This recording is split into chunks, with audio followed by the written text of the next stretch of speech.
وعلیکم السلام ورحمۃ اللہ۔ یہ بہت اچھا آپ نے ان کو پھر دعوت دی ہے کہ واپس آؤ، سارے واپس آؤ۔ ایمان خالص کی جماعت ادھر ہی کھڑی ہے، یقین کرو، ایک لمحے کے لیے بھی اللہ کے بندے نہیں ہٹے ہیں، ایک لمحے کے لیے بھی۔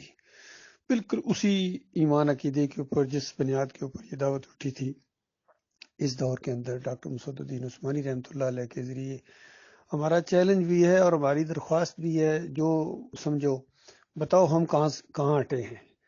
باقی الزامات لگاؤ، جو مرضی کرو، جھوٹ بولو، وہ تو اللہ کے ہاں جا کے سارا فیصلہ ہو جائے گا۔ کوئی ایک چیز کی نشاندہی کرو کہ ہم اس ایمان سے جس پر یہ بنیاد پر یہ جماعت بنی تھی اور جس کی وجہ سے ہم یہ کہتے تھے کہ باقی سب کے اندر کفر و شرک ہے، صرف یہ جماعت ہے جس کے اندر شرک نہیں ہے، اور طاغوت کی نشاندہی کرتے ہیں اور طاغوت کے ساتھ کمپرومائز نہیں ہو، یہ جماعت ہے ڈاکٹر مسعود الدین عثمانی رحمۃ اللہ علیہ کی۔ تو بتاؤ تمہارے اندر کتنی خرابیاں آ گئی ہیں، کتنی نشاندہی کی ہے۔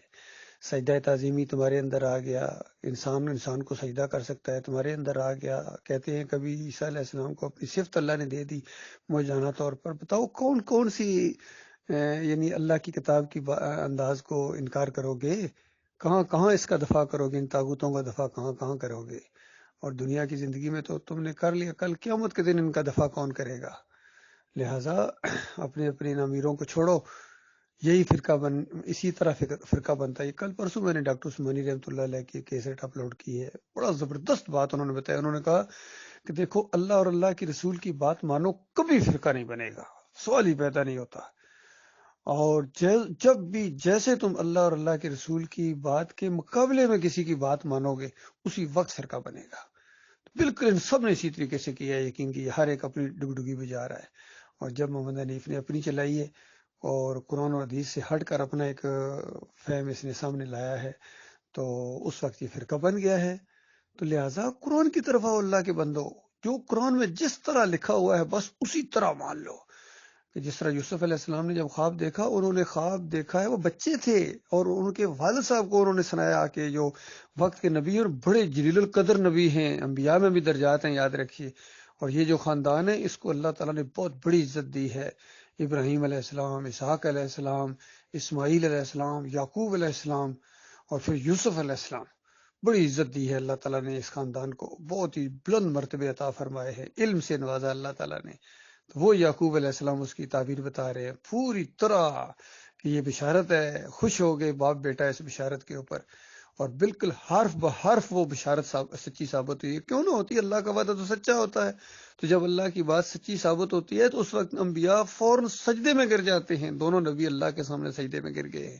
یہ انداز ہے سورہ یوسف کا، اور اسی وجہ سے جو ہے نا، پورے دوسرے قرآنی آیات بھی نص کے طور پر سامنے لائی جاتی ہیں۔ سورہ مریم کے 58 نمبر آیت پڑھو اللہ کے بندو میرے بھائیو، وہاں تو پورے انبیاء کا ذکر ہے، اور یعقوب علیہ السلام کا نام بھی ہے، اور کہا کہ ان کے اولاد میں جو نبی یعنی یوسف علیہ السلام، کہ یہ سارے جب بھی ان کے سامنے اللہ کی نشانیاں آتی تھیں، یہ اللہ کے سامنے سجدہ ریز ہو جاتے تھے، یہ کسی اور کے سامنے یا آپس میں ایک دوسرے کے سامنے سجدہ ریز نہیں ہوتے تھے۔ اتنی سادہ سی بات آپ کی سمجھ میں نہیں آ رہی ہے میرے پیارے بھائیو؟ تو لہٰذا ان کو چھوڑو، ان کی بات کو چھوڑو، قرآن کی طرف آؤ، ورنہ یہ تمہاری آخرت برباد کر دیں گے، تمہارے بیوی بچوں کی آخرت برباد ہو جائے گی۔ باقی دوسرے دیکھیں، جتنے بھی انہوں نے، چاہے یعقوب علی ہو، اختر بیگ ہو، یا یہ فیاض محمود باجوہ ہو، اور عبید الرحمان ہو، سب نے کہیں نہ کہیں حدیث کو پھیرنے کی کوشش کی ہے اور اپنی چلانے کی کوشش کی ہے۔ فرقہ بنا یا نہیں بنا ہے؟ تو یہ فرقہ بندی تب ختم ہو سکتی ہے جب اپنی ناک کو ذرا نیچے کرو، اس سونڈ کو، ورنہ اس کے اوپر ایسا داغ لگایا جائے گا اس سونڈ کو کہ تم کہیں کے نہیں رہو گے، نہ دنیا کے نہ آخرت کے۔ ابھی موقع ہے، توبہ کرو، معافی مانگو، اور جو ان کے ساتھ چمٹے ہوئے ہیں ان کو کہو بات کرو، کوئی گروپ بناؤ، کوئی اور اس انداز سے کسی جگہ بات کراؤ ان سے۔ یہ بات بھی نہیں کرتے ہیں، کیوں؟ ان کے اندر دم نہیں ہے، ان کے پاس دلائل ہی نہیں ہے، اس وجہ سے یہ بھاگتے ہیں، اپنے لوگوں کو کہتے ہیں ان کی باتیں نہ سنو، ان کا کلپ ہمارے ادھر نہ ڈالو، حالانکہ پھر بھی اللہ تعالیٰ ان کے اندر یہ ڈلوا رہا ہے، اپنے بندوں کے ذریعے کام کروا رہا ہے۔ اور جو ان کی گروپ میں کوئی کلپ ڈال دیتا اس کے اوپر پابندی لگاتے ہیں، اس کو کہتے ہیں کہ تم نے کیوں ان کا کلپ ہمارے گروپس میں ڈال دیا ہے، وارننگ دیتے ہیں اس کو۔ یہ سارے اسی طریقے سے کرتے ہیں ایک دوسرے کو۔ اللہ تعالیٰ ان کو ہدایت دے۔ بہرحال ہمارے دروازے کھلے ہیں، ہم بڑے کھلے دل کے ساتھ اپنے بھائیوں کو خوش آمدید کہیں گے، کیونکہ کہتے ہیں صبح کا بھولا شام کو واپس آ جائے تو اس کو بھولا نہیں کہتے ہیں۔ اور جو دوپہر کو آ جائے 10 بجے 11 بجے آ جائے وہ تو اور اچھا ہے. تو یہ سارے واپس آؤ اس جماعت کی طرف جو ایمان خالص کی بنیاد کے اوپر ڈاکٹر عثمانی رحمۃ اللہ علیہ کے اصلی ساتھی ہیں. اب اس جماعت کا امیر کمال خان صاحب کو بنایا گیا ہے، کیونکہ حنیف صاحب کے اندر شرک آ گیا تھا. جب شرک آ گیا تو پہلے سمجھایا، جب نہیں مانتے تب کیا کیا جائے؟ مشرک کو تو امام نہیں بنایا جا سکتا، امیر نہیں بنایا جا سکتا ہے. اس لیے جماعت اپنی جگہ بالکل قائم ہے اللہ کے فضل و کرم سے، بلکہ پہلے سے زیادہ مضبوط ہے. اللہ کے بندو آ جاؤ، اب پہلے سے زیادہ مضبوط پلیٹ فارم کے اوپر آپ آؤ گے. اللہ تعالیٰ غور و فکر کرنے کی توفیق عطا فرمائے.